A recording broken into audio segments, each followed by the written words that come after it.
Evening. Here's yet another little spoken word bit, again from Mr. William S. Burroughs Nova Express. This time on a little bit called Pry Yourself Loose and Listen.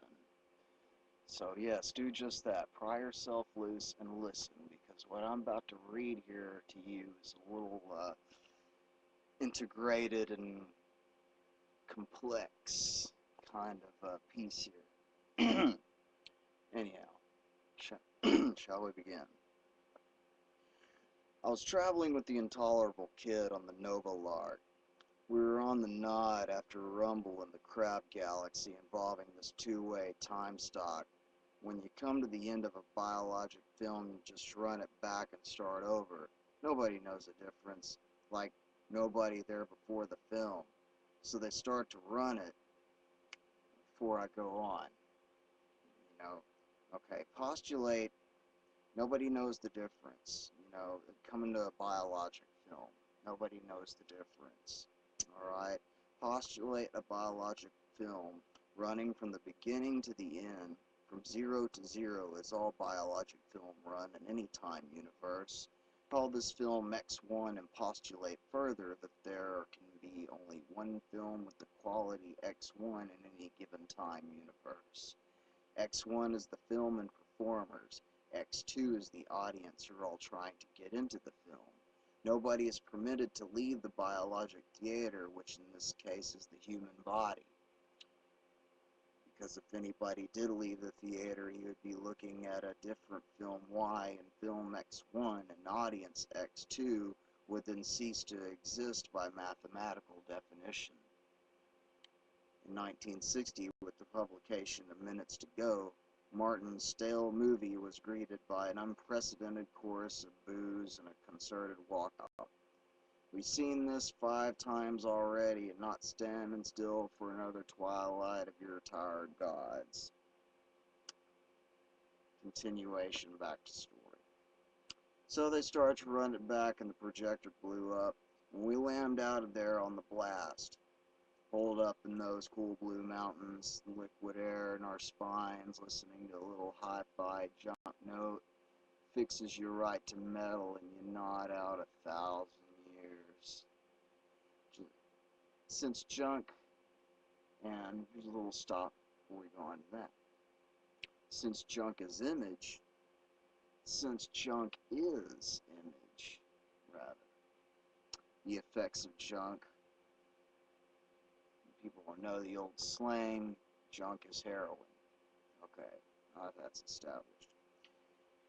Since junk is image, the effects of junk can easily be produced and concentrated in a sound and image track. Like this. Take a sick junkie. Throw blue light on his so-called face, or dye it blue, or dye the junk blue, or it don't make no difference. And now give him a shot and photograph the blue miracle as life pours back into that walking corpse. That will give you an image track of junk. Now project the blue change onto your own face if you want the fix. The soundtrack is even easier. I quote from Newsweek, March 4th, 1963, Science section. Every substance has a characteristic set of resonant frequencies at which it vibrates or oscillates. So you record the frequency of junk as it hits the junk-sick brain cells. What's that? Brain waves are 32 or under and can't be heard. Well, speed them up, goddammit. And instead of one junkie, concentrate me 1,000. Let there be Lexington and colonized you in to run it. Dr. Wilhelm Reich has isolated and concentrated a unit that he calls the orgone. Orgones, according to Dr. Reich, are the units of life. They have been photographed and the color is blue. So junk sops up the orgones, and that's why they need all these young junkies. They have more orgones, and they have higher yield of the blue concentrate on which Martin and his boys can nod out 1,000 years. Martin is stealing your orgones. You gonna stand still for that shit? Back to story. Just sitting there in a slate house wrapped in orange flesh robes, the blue mist drifting around us when we get the call. And as soon as I set foot on podunk earth, I can smell it, that burnt metal reek of Nova. Already set off the charge, I said to I. That's immovable and irresistible. This is a burning planet. Any minute now, the whole fucking shithouse goes up. So intolerable I sniffs and says, yeah, when it happens fast. This is a rush job. And you can feel it there under your feet, the whole structure buckling like a bulkhead about to blow. So the paper has a car there for us, and we're driving from the airport. The kid at the wheel and his foot on the floor nearly ran down a covey of pedestrians, and they yell after us, "What do you want to do, kill somebody?" And the kid sticks his head out and says, "It'd be a pleasure, niggers, gooks, terrestrial dogs." His eyes lit up like a blue torch, and I can see he's really in form. So we start right to work in our headquarters in the land of the free, where the call came from, which is really free and wide open for any life form. The uglier the better. Well, I don't come any uglier than the intolerable kid in your... The planet is all primed up to go up. They call in I to jump around from one faction to the other, agitating and insulting all the parties before and after the fact until they all say, "By God, I can give an inch, the whole fucking shithouse goes up in chunks." When we came in, you have to move fast on this job, and I is fast. Pops in and out of 100 faces in a split second, splitting his intolerable insults. We had the plan, what they called the board books, to show us what is, what on this dead whistle stop. 3 life forms, uneasily parasitic on a 4th form that is beginning to wise up. And the whole planet is absolutely flapping hysterical with panic, the way we like to see him. This is a dead easy pitch, the kid says. Yeah, I say, a little bit too easy. Something here, kid. Something wrong. I can feel it. But the kid can't hear me. And all these life forms came from the most intolerable conditions. Hot places, cold places, terminal stasis, and the last thing any of them want to do is go back where they came from. And the intolerable kid is given out with such pleasantries like this. "All right, take your ovens out with you and pay Hitler on the way out. Nearly got the place hot enough for you Jews, didn't he? Know about niggers? Why darkies are born?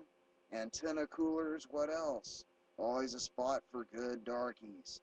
You cunts constitute a disposal problem in the worst form there is, and raise the nastiest whine ever heard anywhere. Do you love me? Do you love me? Do you love me? Why don't you go back to Venus and fertilize a forest? And as for you, white man boss, you dead prop in Martin Stell movie, you terminal time junkie, haul your heavy metal back to Uranus. Last shot at the door. You need one for the road." By this time, everybody was even madder than they were shit scared, but I figured things were moving too slow. "We need a peg to hang it on," he said. "Something really ugly like virus. Not for nothing do they come from a land without mirrors." So he takes over this news magazine. "Now," he said, "I'll by God show them how ugly the ugly American can be." And he breaks out all the ugliest pictures in the image bank and puts it out in the subliminal, so one crisis piles up after the other right on schedule. And I is whizzing around like a buzzsaw, and that black Nova laugh of his, you can hear it now down all the streets, shaking the buildings and skyline like a stage prop. But me, I'm looking around, the more I look, the less I like what I see. The one thing, the Nova heat, is moving in fast and heavy like I never see it anywhere else. But I just says I have the copper jitters and turns back to his view screen. "They're skinning the chief of police alive in some jerkwater place. Want to sit in?" "No," I said. "Only interested in my own skin." And I walk out thinking, who would like to see skinned alive? So I cut in the automat, put coins in the fish cake slot, and I really see it. Chinese partisans, well armed with vibrating static and image guns. So I throw down the fish cakes with tomato sauce and make it back to the office where the kid is still glued to that screen. He looks up smiling dirty and says, "Want to molest a child and disembowel it right after? Pry yourself loose and listen." And I tell him, "Those tiddlywinks won't fuck around, you know." "So what?" he says. "I still got the board books. I can split this whistle stop wide open tomorrow." No use talking to him. I look around more and find out the blockade on planet Earth is broken. Explorers moving in whole armies. And everybody concerned is fed up with intolerable I, and all he can say is, "So what? I still got cut. Board books taken. The film reeks of burning switch like a blowtorch. Pre-recorded heat glare massing Hiroshima. This whistle stop wide open to hot crab people. Mediation? Listen, your army is getting 00 in 4x4 game of symbiosis. Mobilized reasons to love Hiroshima and Nagasaki. Virus to maintain terminal sewers of Venus. All nations sold out by liars and cowards. Liars who want time in the future. Negatives to develop stall you more lying offers while hot crab people mass war to extermination with the film in Rome. These reports reek of Nova, sold out job, shit, birth, and death. Your entire planet is being developed into terminal identity and complete surrender. But suppose film death in Rome doesn't work and we get every male body even madder than they are shit scared. We need a peg to evil full length. By God, show them how ugly the ugliest pictures in the dark room can be. Pitch in the oven ambush. Spill all the board gimmicks. The symbiosis con can tell you for sure symbiosis is ambushed straight to the ovens. Human dogs to be eaten alive under white-hot skies of Monroe. And intolerable ionized errand boys and strike breakers are copping out left, right, and center. Mr. Martin and you board members, vulgar, stupid Americans, you regret calling in the Mayan Aztec gods with your synthetic mushrooms. Remember, we keep exact junk measure of the pain inflicted, and that pain must be paid in full. Is that clear enough, Mr. Intolerable Martin? Or shall I make it even clearer? Allow me to introduce myself. The Mayan god of pain and fear from the white-hot plains of Venus, which does not mean a god of vulgarity, cowardice, ugliness, and stupidity. There is a cool spot on the surface of Venus, 300 degrees cooler in the surrounding area. I have held that spot against all contestants for 500,000 years. Now you expect to use me as your errand boy and strike breaker summoned up by an IBM machine and a handful of virus crystals? How long could you hold that spot, you board members? About 30 seconds, I think, thought you guard dogs. And you thought to channel my energies for Operation Total Disposal? Your operations there or here, this or that, come and go, or no more. Give my name back. That name must be paid for. You have not paid. My name is not yours to use. Henceforth, I think about 30 seconds is written. And you can see the marks are wising up, standing around in sullen groups, and that mutter gets louder and louder.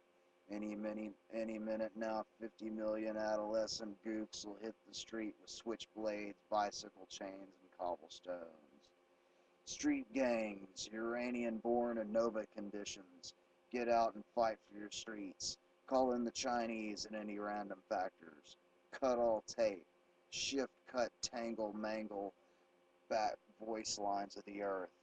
Know about the board screen deal? They plan to board the first lifeboat in, drag, and leave their human dogs under the white-hot skies of Venus. Operation Sky Switch, also known as Operation Total Disposal. Alright, you bored bastards, we'll by God show you Operation Total Exposure for all to see. Times Square.